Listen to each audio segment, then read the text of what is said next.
far as like editing the video or whatever, I'll figure it out, I guess. Yeah. So, hi, Okay. ladies. Okay. Thank you so much for taking the time to join us this morning. And like I said, Bianca is looking amazing for 7 a.m. her time. So, we're very happy to have everybody together. This is going to be for the TCS Toronto Waterfront Marathon Women's Training Group, which a couple of our ladies are a part of and a couple of us are supporting. Heather, I am thrilled to have you back again as my partner in crime to do this. We had so much fun last year, so I'm really excited to do it again. Maybe we will start with just some quick introductions with our names and where we are, and then we'll kind of dive into our questions. So, as I said, I'm Kirsten. I'm the podcast host for the Run Canada podcast, and I help out with the content for the Toronto Waterfront Marathon Women's Training Group. Heather? Yeah, my name's Heather, and I am here in Toronto, and I have a studio and run group called Kardia. We have been running the streets of Toronto for over a decade. We'll be celebrating our 12th anniversary in November. So for the last 12 years, we've been running these streets, and we 8 years ago opened a studio space right on Spadina by the CN Tower. So often we're running down along the waterfront. I've done 15 marathons, including the Toronto waterfront. So I'm very excited to be supporting the women's program and also to be here on the podcast. And Heather is the first female run crew leader in Toronto. So she knows That's the true. ladies. Yes. Okay, how about you, Bianca? Let's throw it over to you. My name is Bianca. I'm an occupational therapist in Vancouver, and I've been running for just over 2.5 years. I did my first marathon last year in October, so the Toronto Waterfront Marathon will be my second one. Yay! Over to you, Panic. Candice. That's reality. That's reality. Yep. Uh-huh. Uh, so my name's Candice. I am actually a daily wheelchair user. I have been full-time in a wheelchair for about 7 years after an amputation. Was born with a physical disability though, so no, I'm used to being in the wheelchair, but I'll be actually rolling my very first half marathon this year. I've never done it before, so I'm excited for the challenge. I love it. That's amazing. Okay, so on the podcast, normally we start Awesome. we start with the question of when did you first fall in love with running? So maybe we will talk about that in the context of what brought you to your first marathon or half marathon, or made you decide to do this again. So let's go to Candace. When did you first fall in love with running?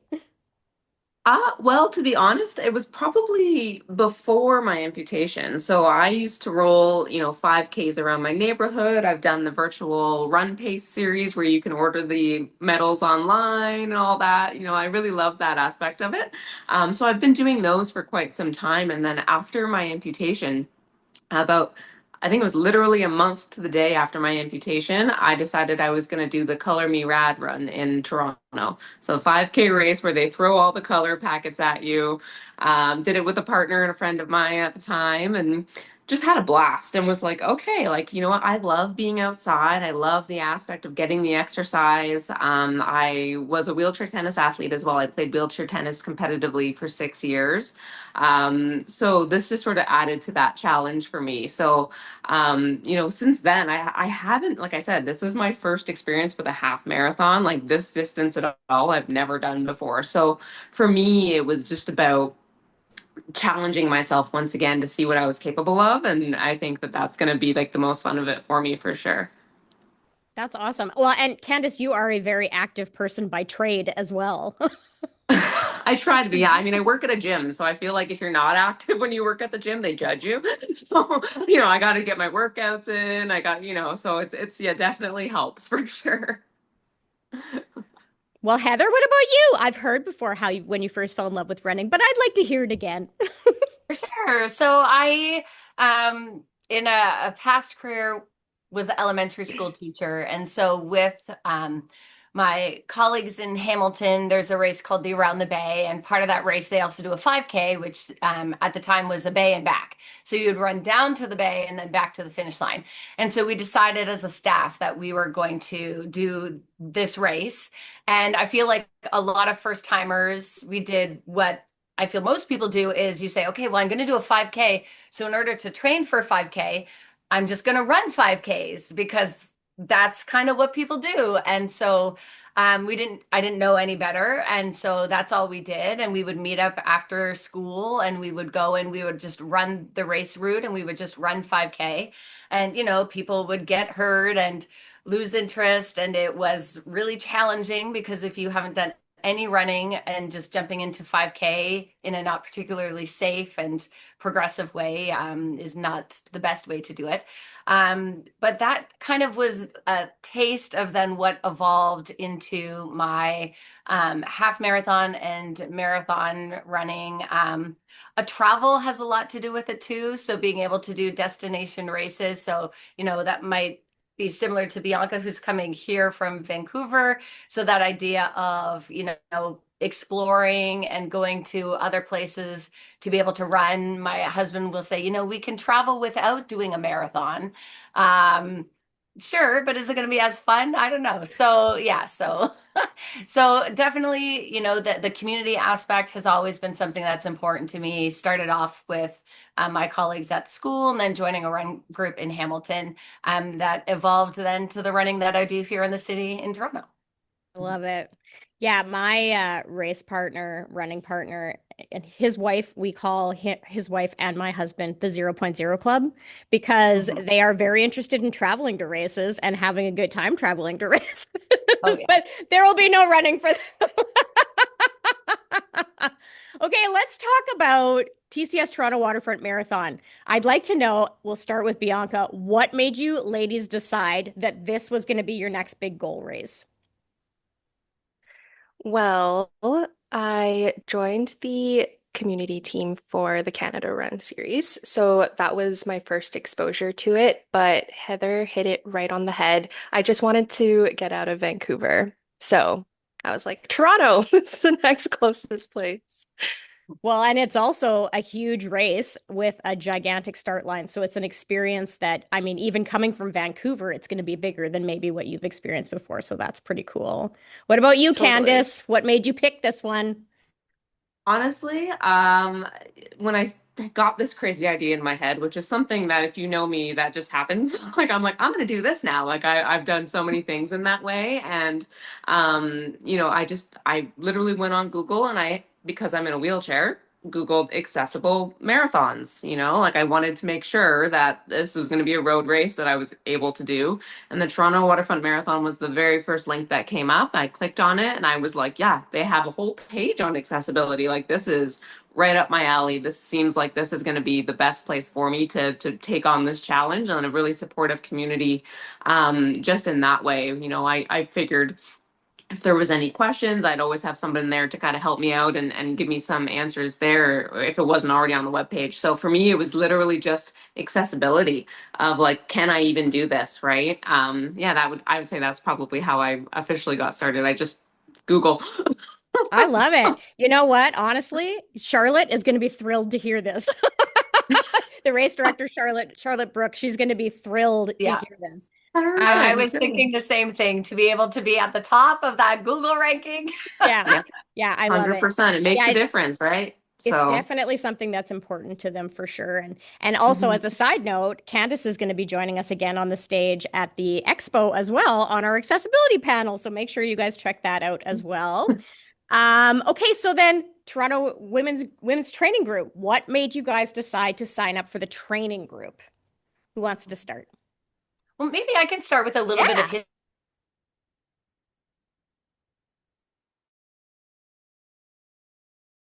Charlotte and I were just talking about the state of, it was post-pandemic and what was happening in running and where were the women runners. And so we were having this conversation about how low the post-pandemic, how low the percentage of people who identified as women who were racing the marathon, it was a shocking low number. It was like in the, I actually have it here. It was in the like high 20% range. Like 20%. That just seemed to me to be so shocking. It was 28%, but still it was like that just I was really surprised by that. And my first thought was, well, what can we do about this?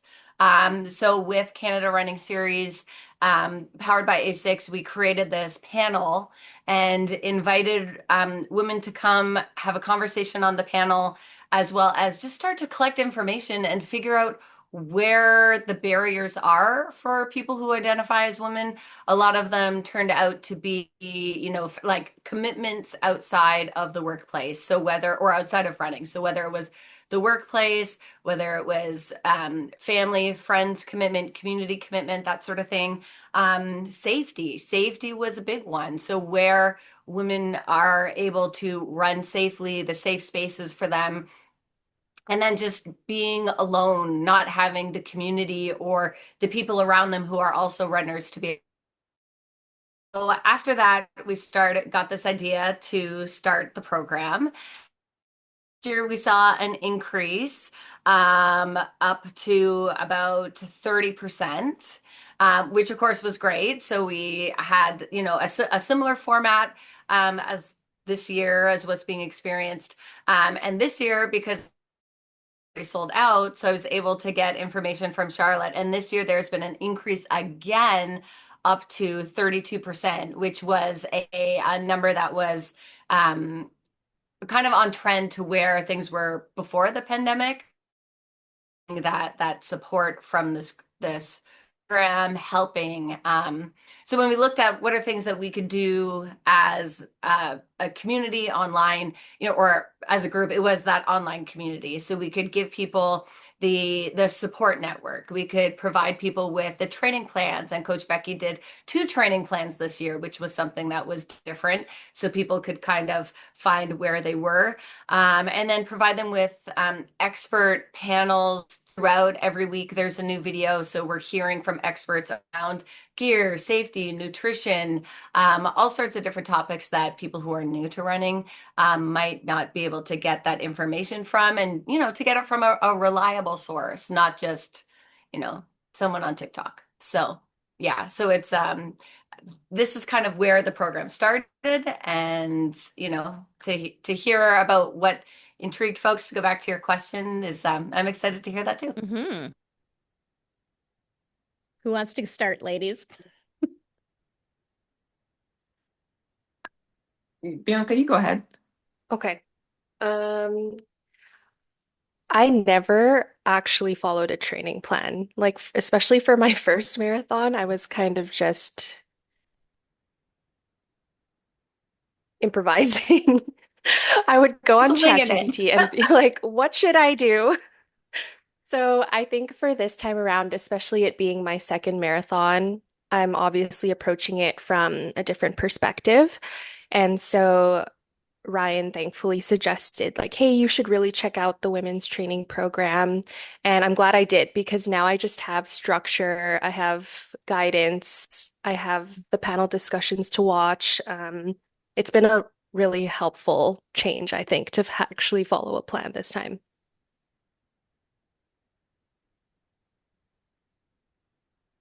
Right. Candice, do you want to share what inspired you to join?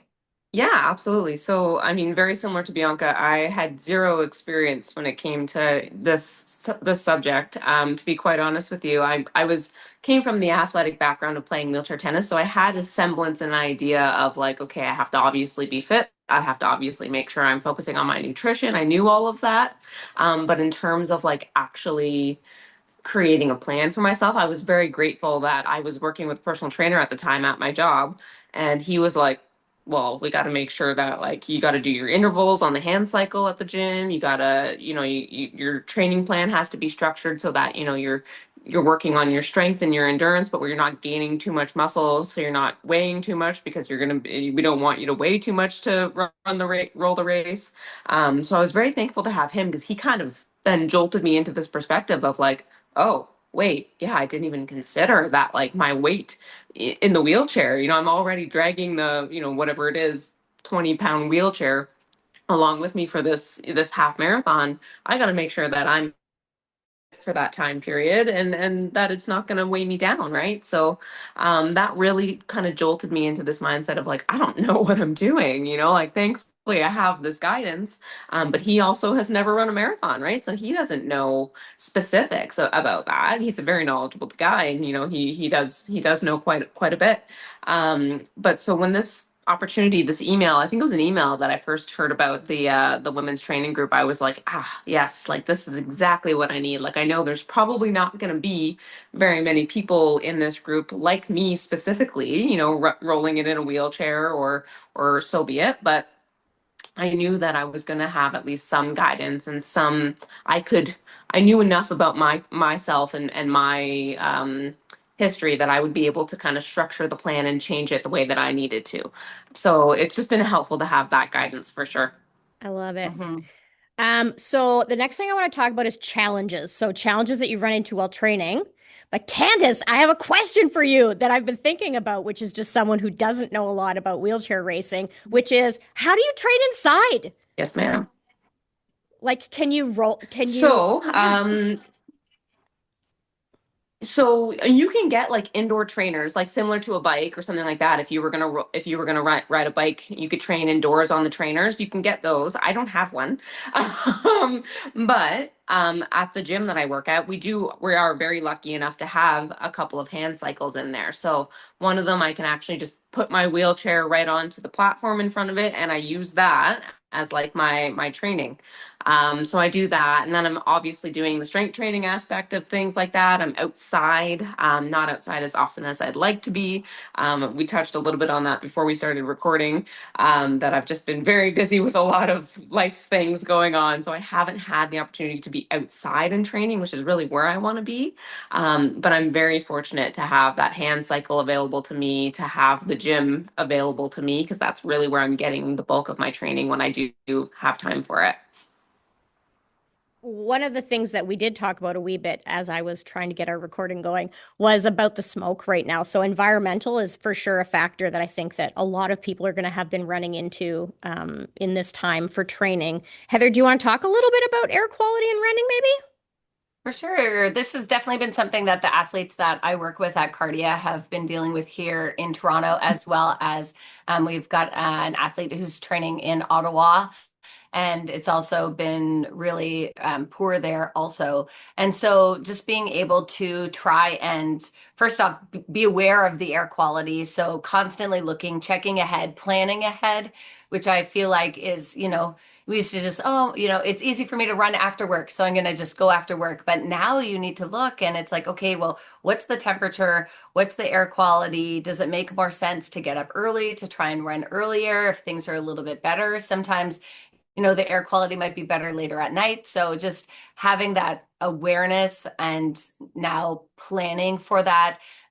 Also, one of my clients has asthma. I also have asthma. So both of us actually have gone to get our inhalers updated for what's happening right now, you as well, because it's just becoming the reality. I really put it off because I was just like, it's fine, it's fine. It'll go away. This is just a little blip. And now it's been, months that it's still happening. So I was like, okay, girl, like get organized, go get your prescription from Shoppers and get back in gear.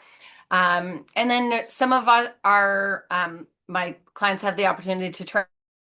And so they're doing And those tempo and speed workouts inside or combining. So maybe doing a warm up inside on the treadmill or doing the warm up somewhere else and then coming in to do the work on the treadmill. So kind of splitting the workout up into a couple different parts, depending on, again, what's happening outside. But I think that planning aspect is really important, and just being aware, as Candice shared, just being aware of your own body, knowing yourself, making sure you're hydrating, make sure you're in proper attire that's proper for the temperatures right now, because yeah, it's just so warm. So making sure we're all drinking. And I keep seeing Bianca drinking, and I'm like, where's my bottle? Over there somewhere. Yeah, wear the sports bra, ladies. Just wear the sports Mhm. bra. Yeah. Okay, Bianca, how about you? What's going on out in BC for you? Yeah, the biggest challenge with training for a fall marathon, it hasn't changed from my first marathon last year. It's training through the summer, and it just feels like there's a really small window of opportunity to train before you get cooked outside. Um, on my long run on Sunday, literally 2 days ago, I felt symptoms of dehydration and heat stroke. I really tried to push through it, but my heart rate was spiking even for an easy pace. I felt nauseous, I felt lightheaded. So, kind of what Heather just said, I had to take it indoors and finish it on the treadmill. But it really put into perspective that you need to respect the weather. And it also made me focus on some nutrition stuff as well, like how I'm preparing for the long run on Saturday all day, but that's a whole other topic. But yeah, just being mindful of the weather and trying to fit that into your schedule. Like I'm either going to wake up super early or wait until the sun goes down. So just trying to fit that into my schedule during the summer has been the biggest challenge so far. Totally. And I mean, like, I think we can all recognize that training for a marathon or a half marathon is like a part-time job. Like, it's Yeah. a lot of time, a lot of scheduling, and what you just said, right? Like, thinking about the fact, okay, I have to run however many miles the next day. I need to be hydrating today. I need to be making good choices with my Mhm. fueling and all those things so that you're ready for it. So, I mean, to that point, you guys are at about the halfway point for training, which seems crazy to say out loud. But I mean, how are you feeling at the halfway point? Candice, do you maybe want to go first? Yeah, I mean, optimistic for sure. But I feel like that's just my nature anyways. Like I'm just always gonna be like, yeah, I'll do it. I could be like not training at all and be like, yeah, I'll do it. Like just because that's the nature of who I am. But I feel like, with the training, I started out really strong with my training. Like I was going out every single day. I was focusing on my nutrition. I had the support of my personal trainer. Um, and then life happens, and I've sort of been thrown this curveball, so I haven't been able to train as often as I would like to.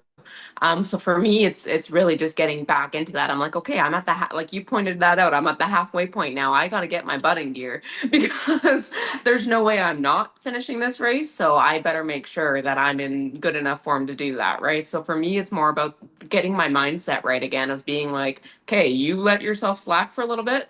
Guess what? That athlete mentality's got to you got to do this. You've made the commitment to yourself. Now been on a podcast talking about it. You've told your family about it. I have to do this, right? So for me, this has been a great opportunity. When you reached out saying, "Hey, you want to be on the podcast?" I was like, you know what? Maybe this is the kick in the butt I need to be like, okay, let's do this. So I'm excited now at the halfway point to get back on track. But I'm definitely feeling optimistic just because that's who I am. It was meant to be, Candice. We were meant to connect. It That's was right. meant to be. How That's about right. you, Bianca? How are you feeling? It's so funny that Candice says that. It's like, yeah, now that we're on this podcast with you, Kirsten, there's no backing out. See you all at the start line. Um, I also feel optimistic. But it's funny when people ask me like, "Oh, are you excited for the marathon?" I don't roll out of bed being like, I can't wait to run 42 kilometers. I have never felt that way. But I am excited for the challenge. I always have to bring myself back to, okay, why am I doing this? Why did I sign up? And it's always because I wanted to do something hard and I wanted to show myself that I'm capable of doing these really challenging things. Um, I would say at the halfway point, I'm currently reflecting on how grateful I am for the challenges I'm bumping into right now, like the heat stroke story I just told you. I'm like, thank God I'm still 10 weeks out because now I can dial in the nutrition. I can figure out what I need to do differently for next week's long run. So I think that's where I'm at this halfway point. It's like if I'm going to make mistakes and learn some things, I'd rather learn them now and then dial it in for the rest of the block. Yeah, this is definitely the time to be experimenting with your fuel, figuring out, whether you're gonna Are you fueling with gels? Are you fueling with gummies? Are you fueling with real food? Now is the time to do that. What sort of drinks? How often you're fueling your gear even. There's still a little bit of time for gear, but if you're looking to potentially get new shoes, like being able to have time in them, new sports bra, where are we going to be chafing? All that sort of stuff. Like now is the time to start thinking about that. So definitely experimenting now. As you said, this is the moment. These few weeks are definitely where, we want to be testing out things that are new or different and, then play it safe in a few more weeks. But now's the good time to do that. Yeah, you know what I'm getting here, guys, because I know Heather a little bit. We're a group of yay sayers. We're a bunch of positive patties. I'm a big fan of this. Me too. This is great. Those are my favorite people. Right? I love it. So what are maybe some of the surprises that you guys have run into so far? Has there been anything where you've been like, oh, I wasn't expecting it to be like that? Or, maybe like for me, the first time I've actually trained for 4 marathons and only made it to 3 because I got injured the first time. But exactly what you just said, Bianca, is that I was getting up at like the crack of dawn, the butt crack of dark, right? Because I was trying to beat the heat. And I actually didn't mind getting up at 4 o'clock in the morning as much as I thought I was going to, because I feel like I am not like a morning workout person. But I was like, oh, I can get a good 5 miles into this before I wake up, which was amazing.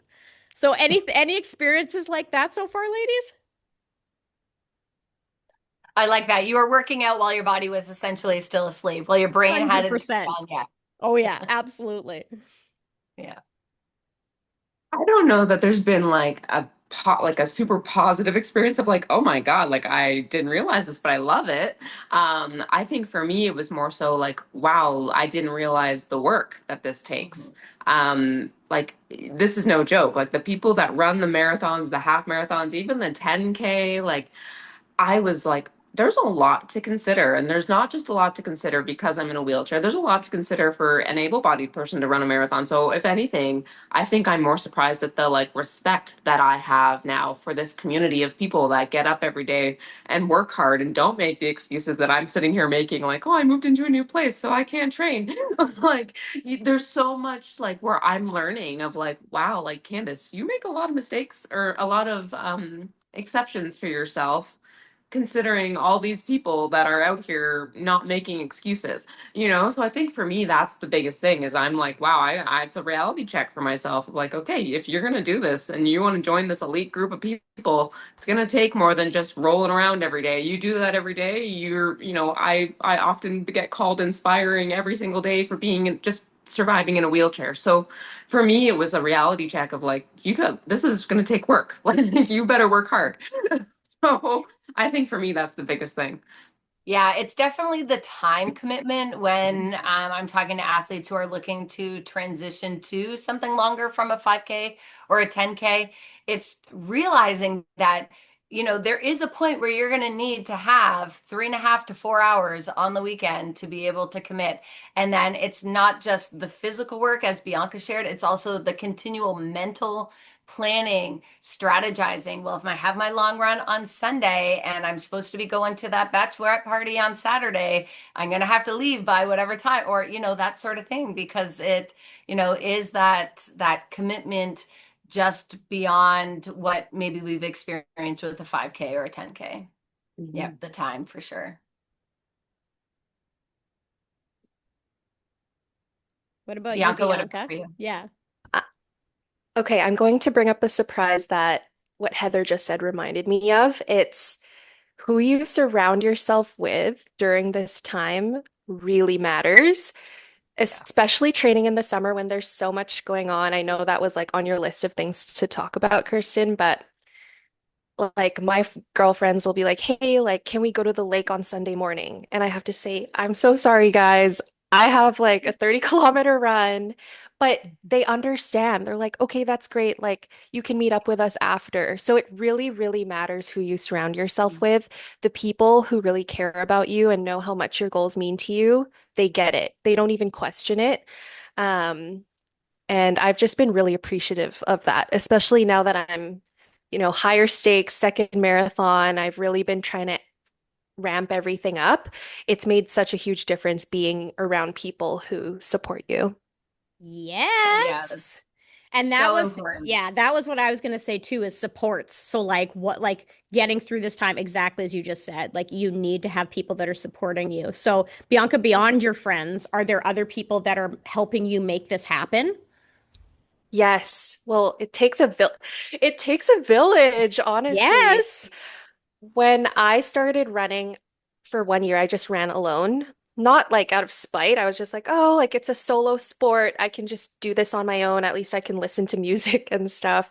But I would say in the last 2 years, I've branched out. I've started going to run clubs. I started building my forever running community, which honestly led me to you guys like here today.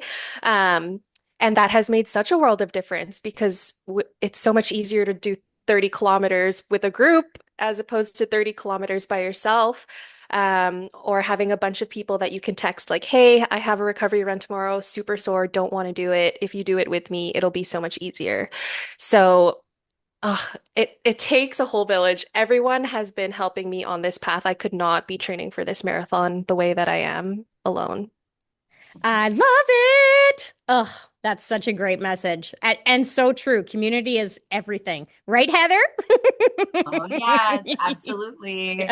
Yeah, I was thinking about just the couple of things that you said where there was times when I was training and we were going to a family cottage and I really wanted to go, but I was training and I was like, okay, well, we'll drive there and then at this distance away from the cottage, I'll just get out of the car and then I will eventually meet you back at the cottage. And it's like those are the things that you have to do to try and it's not balance. I try not to say balance because it's not a balance, but it's like a flow. So to try and find the flow that works for you, even family holidays. So I'll go to a not like family meals. So I'll go to a family meal and then it's like, okay, well, I'm gonna run back. So then, I'll get out of my Sunday clothes and then I'll put in my running clothes and then I will run home. So it's just, the ways that we try to get everything in to have a flow that works for us. And, some people might say, oh, I wouldn't go to the dinner or I wouldn't go to the cottage, which is okay.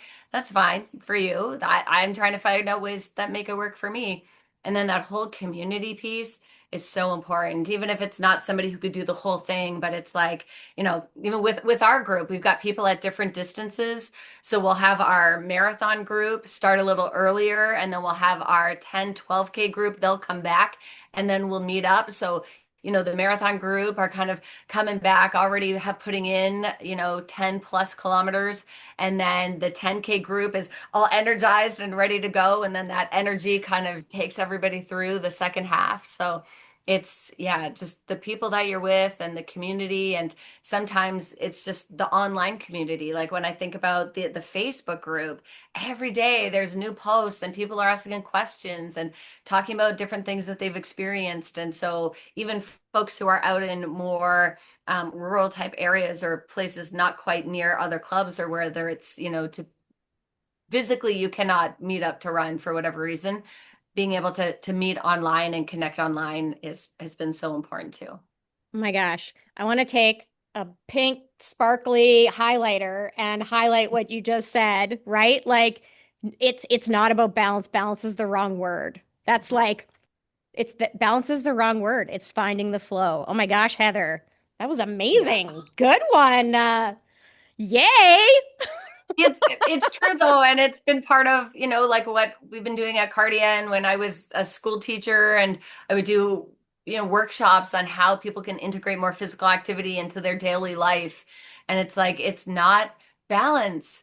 Sometimes we're moving and that means that we have to put more priority over here into whatever's happening in our home life and our family life and our work life. And then, sometimes we're able to put it here and it's not equal. It's just ebbs and flows, and sometimes it's high, sometimes it's low, and we just gotta find what Right. works for each of us. Totally. Okay, Yeah. Candice, who's been supporting you? I just want to again mention Heather the flow thing. Like I was like, yep, that's exactly. So that's honestly a good one.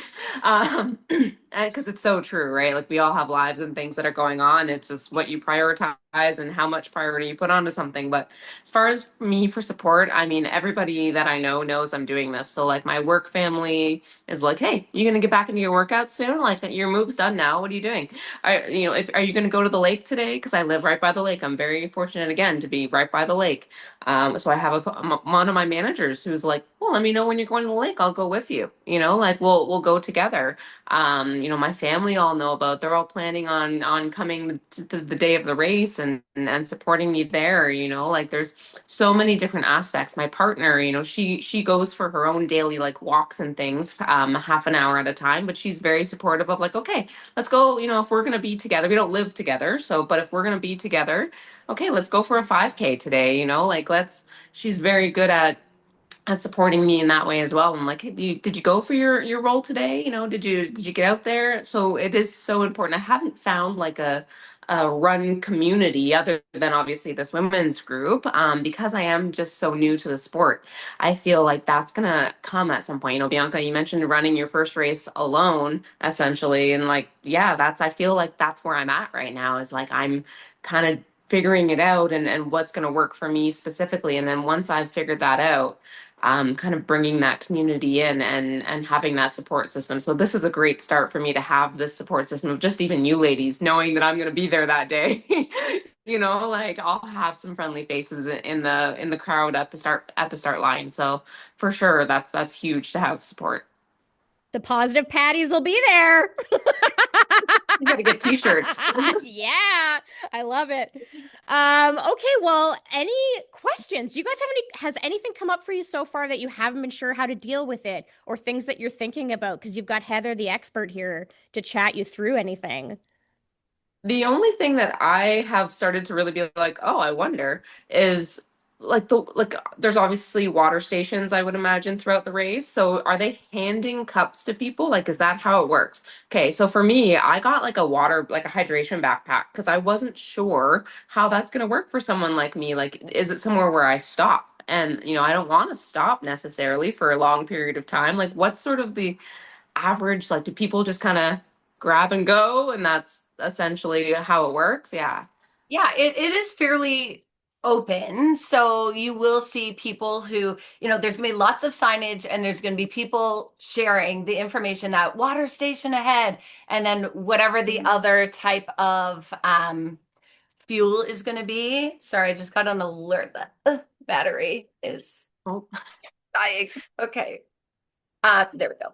And then whatever the other kind of on course fuel is going to be. So there's going to be people on course who are going to be alerting you ahead. Water's on the right. Whatever else is on the right. Water's first. Whatever second. So people who aren't stopping should be moving away from the water station. So, for you, if you are stopping, you're going to get to that side. And if you're going to just like hammer through, then you're going to get away from the water station just to create more space.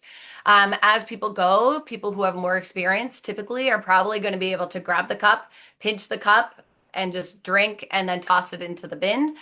Folks who maybe are doing a walk run or maybe just don't have a lot of experience because there is a technique to drinking the water while running or rolling. And so people might choose to stop, drink, throw it in the garbage, have a gel, they might stop. They might be, waiting for other people. So it is a little bit open. Each of the stations probably has 10 to 15 volunteers. The amount of volunteers at this race is so high, the number of people who are just there to support and to cheer. So there's going to be people all over the course to be able to help. In addition to the volunteers at the water station, there's marshals along course. There's people at all the crossways of the streets. There's people on bikes who are responsible for each little section, and their whole job is that day to just ride their bike back and forth and back and forth to make sure their section is taken care of. So the support will be there. There you will see people with water, carrying their own water, whether it's along waistbands or in a bladder on their back. So, I think however you feel more comfortable. And also checking out to see, and this is just a tip in general, looking to see what the on-course fuel is. And as we Mhm. talked about earlier, you want to start training, testing out the fuel. Well, maybe you switch to start training with the fuel that's going to be on course to see how that's going to be for your stomach while you're running, because the last thing you want to do is be on course, trying something new on course, and then, having to spend time finding the porta potties. So, which are also a lot. There's also a lot of portos everywhere. So, yeah. So, yeah, Yeah. hopefully that answered your Yeah, question. and like Heather said, like the people will be standing there with either water or Noon or Gatorade or Mhm. whatever it is, and they'll generally hold it out. So I would think, Candice, that they would see you're a little lower down, and they'll hold it out and hand it to you. And like Perfect. to Heather's point about people either slowing down or not in that section. I mean, etiquette is that you would continue to move through that space, but as we all know, there are a lot of new runners, and some of them will stop. So for you, Candice, it's probably something to be a little bit more aware of as well, because I'm assuming it's a Mhm. little bit more challenging for you to start and stop in those kind of areas. But yeah, For etiquette sure. is to move over and keep moving, but there will Cool. obviously be people that don't know that, right? So, yeah, that's a great question. How about you, Bianca? Anything you're thinking about? Mm, I want to ask, what are your favorite sections of this course? Any hills, any favorite streets? I haven't really been to Toronto or know what it's like, so. I love that question. Yeah, that is such a great question. Well, the start and the finish are Hmm. fantastic. It does start with a slight incline up to Bloor. So you're going to have like this heart racing moment because you're in the race and you're so excited. And then all of a sudden it's your turn to go. So your heart's already going to start racing. But then you're going to be like, okay, why is it taking me a little longer to settle into my pace? Oh, right, because I'm actually running up a hill right now. So there is like a slight incline till you get up to Bloor. And then just that whole section along Bloor is kind of like where, if I put it like, the more fancy kind of shops are. So you're gonna like go along Bloor and you're gonna see some of the more fancy type shops, as well as the ROM. And then you're going to head back down into kind of the downtown core before you head all the way out past the bridges, um, just on Lakeshore towards the Humber Bridge. And then you go all the way back to the other side into the beaches, which is also really nice. One of the things that the CRS have been doing the last couple of years is getting activations and cheer stations on course. So different run crews are responsible for activating a certain area of the course, as well as actually different international crews. So they have a huge group that come from Mexico and they activate this whole section. And so, like for us at Kardia, we're at about 18K. So as you're coming along Lakeshore and heading back, we're just before where that the separation will be for the marathon, and the half marathon will turn left and the full marathon will continue right through. We're just in front of that. So there's so many little pockets, but what's great is you really do tour the entire city. You go from the waterfront where we're going to be cheering to up to Bloor to all the way towards the Humber Bridge in one direction, and then the beaches with an out and back. Like you're running right along the main street in the beaches. So there's just so much to look forward to, and all the different cheer stations on course. I'm getting so excited just hearing you talk about the Yes. cheer stations. They're So the best Yes, excited. it's part. like there's bands, there's drag queens, there's like before there was like like a trampoline team. Like there's just been like so many different things that people do to get creative, DJs, all this sort of fun stuff. So Yeah. it really is a big party. And whether you're doing the half or the full, the activations, and then once you're done at the finish line festival there too. So you'll cross the finish line, then there's lots of stuff going on. At City Hall. So, Hmm. yeah. And maybe Yeah, you'll see and the me and whole Heather at the finish line. Yes, totally. In addition to just the whole weekend in general, like there's so much going on from the expo. Lots of brands come in with activations. At Kardia, one of the things that we do before the marathon and the half marathon, so sadly you two won't be able to do this, but if there's anyone doing the 5K who's listening or watching, the morning of the marathon, because the road is closed, there's an area of the race course that goes over top of Spadina, which is like the main kind of north south, one of the main north-south streets, right by the CN Tower. And it goes, the highway goes over top, but the road's closed. And last year, for the first time, and we're going to do it again this year, powered by ASICS, is a yoga class, a sunrise yoga class at like the highest part of the highway. And so you're out there and you first arrive, and first off, you're like walking on the highway and you're like, this feels like, that this feels illegal. Is this illegal? It feels illegal, but it's not. You're allowed to be there. And then just as we're doing the class, the sun starts to rise and you've got the CN Tower. It's just fantastic. So activations like that all weekend long. So it's going to just be a blast. So stay tuned to like the chat, social media. It's just such an exciting time. And the shakeout run that we're going to do on Saturday. And then we're going to hang out and we're going to chat afterwards. And so as many people can stay is fantastic. Like people definitely like stay, hang out, get your little snack post run and hang out with us. Cause Heather, we had it was so memorable last year for me. It was so much fun. So we ran, was it the 5K that was happening that we ran to? So we ran from the expo to where the 5K turnaround was. We were able to cheer people on and then we ran back. So just as a little shakeout. So that was fun. And then there was snacks and things. Then people hung out while we did the panel. And, again, it's these are the folks who have been in the group chat. So now we're able to connect and see each other in real life. So we've been, reading about people's journey and folks who have been watching this and the other videos, just to be able to connect in real life before the race is so much fun. I love it. I can't wait till we have a Positive Patties in-person reunion. It's going to be great.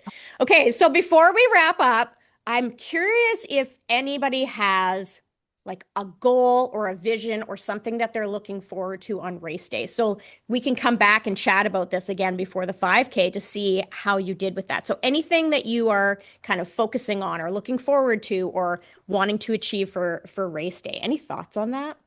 One of the things that we talk about with goals too, just before you share your answer while you're thinking about it, is it doesn't necessarily even have to be a time goal. So setting goals that, have to do with time are great, but also goals that can have success outside. So for example, thanking the volunteers. For at least one per kilometer, I'm going to have the energy to thank a volunteer. So things like that. Or, some of our runners, and, if you go on my Instagram, I am guilty as well, taking a really great race photo. So as you're running, there's the camera, you see the camera. So, like it's fun. It has nothing to do with my time, but I'm still going to try and rock that time. But while I'm doing that, I'm taking a moment to send gratitude, to be playful, have fun. So yeah, so feel free. You could talk about time right now, but also think about some other goals that might happen. Maybe it's just getting a good night's sleep, or there's a restaurant you want to check out afterwards, so that's where you want to go. So whatever it is. I mean, am I allowed to say I'm looking forward to having a beer after the race? Yeah, Like of course. that's definitely one of my goals is to have a beer after the race. But in all fairness, obviously, like I love that you said focusing on gratitude. I love that, thanking the people that are making this race happen because without them, this would not be happening. So I love that part of it as well. And for me, obviously, it's also about the awareness piece. Like for me, being out there, being seen, finishing the race, talking to people, as many people as I can, helping as many people as I can, answering people's questions. For me, that's a huge piece of why I do anything in my life is to just create the awareness for other people who may not know. And I know that there's other people like me out there who have no idea that they could do this. So for me, that's probably, sorry, there's a fly like trying to attack me right now, dive bomb me. And he's like, shut up, I'm trying to sleep. So for me, that's obviously my biggest goal, is to create as much awareness as humanly possible, for the wheelchair community, for the disabled community, to be able to know that they are capable of doing this. So I think that also just ties into the gratitude piece of things. And then, yeah, that beer, of course, is going to be a thing. Yeah, well, you should definitely go search some breweries because we have a lot of breweries that are, even just in the downtown core. So definitely do a little Google search and Definitely. close to the finish line too, but then maybe for a bit of an adventure also. Yeah. Bianca, how about for you? I think for me, it's um, staying present. I find that with anything in life, I just tend to black out and it's like, wait, what? I graduated school, I did this, I did that. And so it's really easy to do that on race day, I think, but that's why I asked you, like, oh, what are your favorite parts of the course? Because I just want to be present. I want to enjoy the experience. At the end of the day, I'm still a competitor. I'm still going to put it all out there, but like you only get this experience once. Like when I had my first marathon, someone told me you'll never have your first marathon again. And it's true. And now I'll never have that experience again. And so it'll be my first Toronto waterfront marathon. And so I really want to soak all of that in. And oftentimes we think that race day is the end goal, but honestly, as cheesy as it is, like the marathon was this whole training process that we're getting through right now. So the marathon will just be the cherry on top, I think. So that's my goal, is enjoying everything that leads up to the start line. And then once I'm there, just soak it all in, soak in the crowds, make new friends, and enjoy the day, Oh my whatever gosh. happens. Yeah, the marathon is the celebration. Yes. It's the 4 months of hard work that have led up to this party on course in Toronto. So Oh, can't that Yeah. gave me the chills. Good one. So excited. Yeah. Yeah. Like that was when I ran Chicago. That was my goal, was to show up uninjured and to have a good time. Like just to really be present and watch for Yeah. dogs, which is also a priority for me, is seeing cute dogs on the race course. Yes. Okay, well, I don't want to keep you guys over time, so this is our hour. That flew by. Thank you, Positive Patties. This was really fun. I'm Mhm. excited to continue to get to know you all as this goes through. And I'm really excited to see you in person in October. So hang in there. Heather, any advice for them as they enter the second half? Ooh, just I think one of the biggest things that we talked about was that whole idea of planning. And so just keep it, in your mind, thinking ahead. I always like to say, even for myself with my clients, but for myself, something now that future Heather is going to thank me for. So whether it's, checking to make sure I've got enough fuel for my next few training runs, when I go to bed on Saturday night, I put out my clothes for Sunday morning for the run. So do whatever you can do today to make life easier for your future self in this training program. Let's, give our future self some love by doing everything we're supposed to be doing now. Heather, you are full of great advice this morning.